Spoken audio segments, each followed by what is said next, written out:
अस्सलाम वालेकुम जी, मैं हूँ डॉक्टर रूबी मलिक। तो उम्मीद है आप सब ठीक होंगे। आज का जो मेरा व्लॉग है वो कुछ स्पेशल लोगों के लिए है, और स्पेशल लोग वो हैं जो हमारे इर्द गिर्द होते हैं, जो हमें देखते हैं, जो हमें फोकस करते हैं और जिनको पता होता है हम आजकल क्या कर रहे हैं और हमारी एक्टिविटीज़ क्या हैं। गाँव बगाँव हमारी वीडियोज़ आती हैं, मार्केट में पिक्चर्स आती हैं, 100 तरह की बातें हो रही होती हैं और उसके ऊपर तनकीद भी हो रही होती है और उसके साथ साथ लोगों का प्यार भी और लोगों की नफ़रत भी नज़र आ रही होती है। फ़र्स्ट ऑफ़ ऑल मैं थैंक्स करती हूँ उन लोगों का जो मैं फॉलो करते हैं, जो मैं लाइक करते हैं, जो सब्सक्राइब करते हैं और जिनके देखने से हमारे जो है व्यूज़ बढ़ते हैं और हमारी मार्केटिंग होती है। उसके साथ साथ मैं उनका थैंक्स करती हूँ जो हेटर्स हैं, जो हेट्स करते हैं और जो हमें गंदे गंदे कमेंट्स करते हैं, जो हमें माँ बहन बेटियों की निकालते हैं और जो माँ बहन बेटियों के ऊपर बात करते हैं, क्योंकि उनके घरों की तरबियत ही ऐसी हुई होगी तो वो इस तरह की बातें करते हैं। मेरा इख्तलाफ चाहे किसी से भी हो, मेरी बात चाहे किसी से भी हो, जब आपके ऊपर कोई बात करता है या आपकी ज़ात को तस्लील करता है या आपकी इंसल्ट करता है तो आपका सबसे पहला काम क्या होता है कि आप उसको उसका जवाब देते हैं। हम इतने फरिश्ते तो हैं ही नहीं कि हम जवाब ना दें और ढीठ बन के जो है उसकी बातें सुनते रहें और वो जो हमारे पे तनकीद कर रहे होते हैं और वो तनकीद को निशाना बना रहे होते हैं और अपने नंबर टांकने के लिए आपकी ज़ात को जो है ना वो नफ़ी में ले आते हैं लोगों के सामने में। मैं इख्तलाफ करती हूँ उन लोगों से जिन लोगों को ये पता होता है कि इसको वार कहाँ से करना है और इसको मारना कहाँ से है।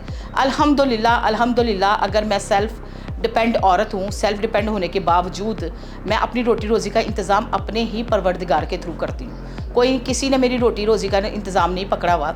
मुझे खैर याद नहीं है कि मर्द की कमाई क्या होती है और मर्द की कमाई किस तरह इस्तेमाल होती है और मर्द की कमाई कहाँ से आती है। आज तक कोई सी मर्द ने मुझे कमा के दिया ही नहीं, चाहे वो शौहर है तो चाहे वो कोई और है।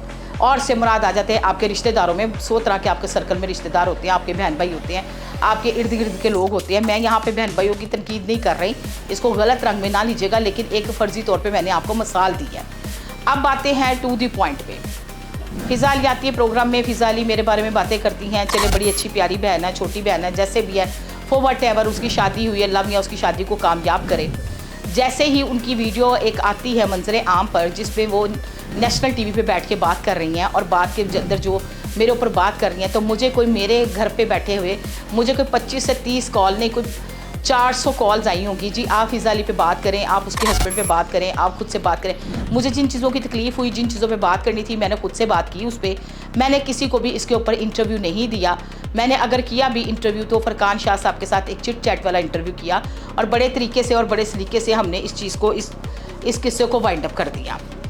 बात यहाँ पे होती है कि जब हमें किसी से काम होता है, हम किसी को रिक्वेस्ट करते हैं तो रिक्वेस्ट हर बंदा ही एक दूसरे से कर रहा होता है। जब हम जॉब के लिए निकलते हैं तो अपनी एक CV बनवाते हैं, CV को हम प्रेजेंट करते हैं अपनी आइडेंटिफिकेशन के, ये हमारी आइडेंटिफिकेशन है, ये हमारी क्वालिफ़िकेशन है, ये हमने पढ़ा है और ये हमारा तजर्बा है। तो ये एक हमारी फर्स्ट स्टेप होता है और इस स्टेप को लेके जो है ना हम आगे चलते हैं कि चलो अल्लाह मियाँ शायद हमारा रोज़ी रोटी का सिलसिला यहाँ पे कर दे। अब जिनके साथ हमारा रोज़ी रोटी का सिलसिला चलता है वो तो बन जाते हैं ज़मीनी खुदाई।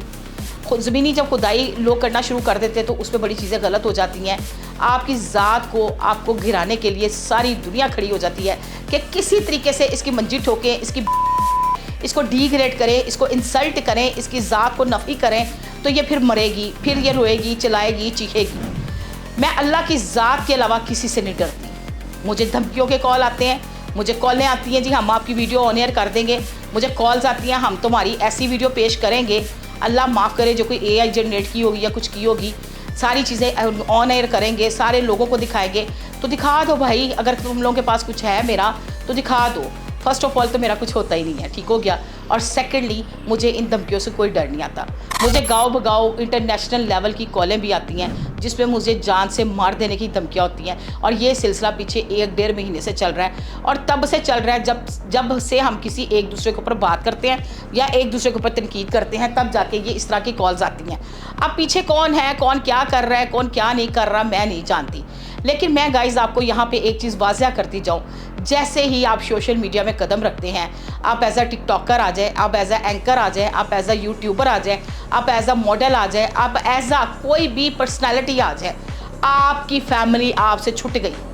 अगर आपकी फैमिली सोशल मीडिया पे नहीं है तो ठीक हो गया, आपके रिश्ते साइड पे हो जाते हैं, आपके तल्लुकात जो है ना, आपके तल्लुकात आपको पूरा इस्तेमाल करते हैं और उसके बाद कहते हैं कि ये कौन होते हैं जिनको हम जो है ना प्रमोट करें। 2 टके के यूट्यूबर, 2 टके के टिकटॉकर लोग माइक पकड़ के किसी की भी मंजी ठोक देते हैं। कहने का मकसद ये है कि भाई रोज़ी रोटी का इंतज़ाम तो रब की ज़ात ने किया है। आप लोग कहते हैं, हम सुनते भी हैं, रिश्तेदारियाँ भी ख़त्म हो जाती हैं, ताल्लुकात भी ख़त्म हो जाती है, फिर रह जाती है अल्लाह की ज़ात। हमें भी, मैं ये एक्सेप्ट करती हूँ, कुछ बातों में हम लोग कड़वा बोल जाते हैं, गंदा बोल जाते हैं, नहीं बोलना चाहिए। लेकिन जब इंसान गुस्से में होता है, उसको बड़ी चीज़ें कह जाता है, बड़ी चीज़ें बोल देता है, जब उसको सुनने वाला कोई नहीं होता तो वो फिर क्या करता है, अपने आसरे, अपने करीबी लोगों से रब्ता करता है, उसको सुनाता है, चाहे वो कोई भी चीज़ का इशू हो, कोई भी रिश्ते का इशू हो।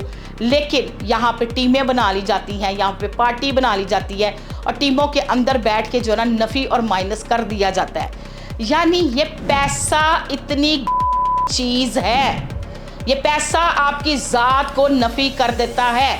ये कायदे आज़म का नोट आपकी ज़िंदगी को बर्बाद कर देता है। आप चाहे एक रोटी भी खा लें तो भी आप इस कायदे आज़म के हाथों ज़लील हो जाते हैं। क्यों?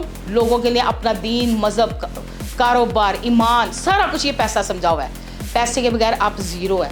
ऐसे ऐसे लोग पंथरे बदलते हैं, ऐसे ऐसे लोग बातें करके साइड पे होते हैं और अपने आप को जो कहते हैं I am okay, I am perfect, मैं बेहतर हूँ, मैं सही हूँ, मैं सारा कुछ ठीक हूँ। तो जिनको मेरी ये बात से एतराज़ है वो ज़रा कमेंट बॉक्स में आके बताइएगा कि एतराज़ किस किस को। अब आ जाते हैं दूसरे नंबर पे अनमोल नूर की बात पे। सबसे पहले तो हर कोई बंदा अपनी मर्ज़ी से जाता है पॉडकास्ट के लिए, आप किसी को ज़बरदस्ती घर से नहीं लेके जाते। फ़िज़ा अली ने अगर पॉडकास्ट उनकी की तो मेरे ख्याल से जितना अच्छा पॉडकास्ट अनमोल नूर का हुआ है ना, शायद ही इससे पहले किसी का पॉडकास्ट हुआ हो। उसने बड़े आसान सवाल पूछे, बड़े सीधे सीधे सवाल पूछे और बड़ी सीधी सीधी बातें की। उसको आप किसी तरह से भी प्रेजेंट कर लें। अनमोल नूर ने कल एक वीडियो रिलीव की, उसमें जो है मिशी खान को बोल रही है। मिशी खान अपनी बहन है छोटी, मिशी खान की बात नहीं है, बात जो होती है वो हर उस बंदे के ऊपर बोलती है जो गलत बात करता है या उसको कोई छेड़ता है। जब तक उसको कोई छेड़ता नहीं, उसने उनको आंटी कह दिया, क्लबों में नाचने वाली कह दिया, ये कह दिया कि फ्लॉप हो गई, इंडस्ट्री में फ्लॉप हो गई।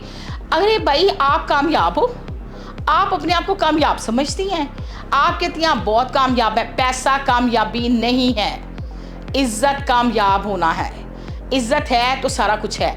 इज्जत होती है ना तो बंदा किसी की मिन्नत भी कर लेता है कि यार मेरी इज्जत ना हो, चाली मार्केट से तेरी मेहरबानी, वाइंड अप कर लेते हैं इस चीज़ को। जिस बंदे के पास इज्जत नहीं ना तो कुछ भी नहीं। मैं यहाँ पे कहूँगी इज्जत बहुत मैटर करती है। इज़्ज़तदार इंसान जो होता है वो दूसरे की इज्जत का ख्याल रखता है। तो लिहाजा जो है ना अनमोल नूर को मिशी खान से माफ़ी मांगनी चाहिए। उसको कहना चाहिए कि मिशी खान मैं आपके बारे में ऐसे ही बोल गई, और अगर उसने फ़िज़ा अली के बारे में भी बात की है तो उससे भी अपोलोजाइज़ करना चाहिए। मेरा आज के बाद फ़िज़ा अली के ऊपर या मेरी किसी भी ऐसी स्टार के ऊपर कभी भी मेरा व्लॉग नहीं आएगा जिसमें उनके ऊपर, उनकी ज़ात के ऊपर कोई बात होगी।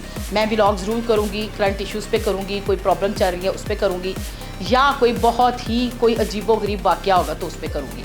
अदरवाइज़ मैं जो हूँ किसी की ज़ात के ऊपर जो है ना अब व्लॉग करना नहीं चाह रही, ना मैं करूँगी। तो इसके साथ मुझे दें इजाज़त। अल्लाह हाफ़िज़।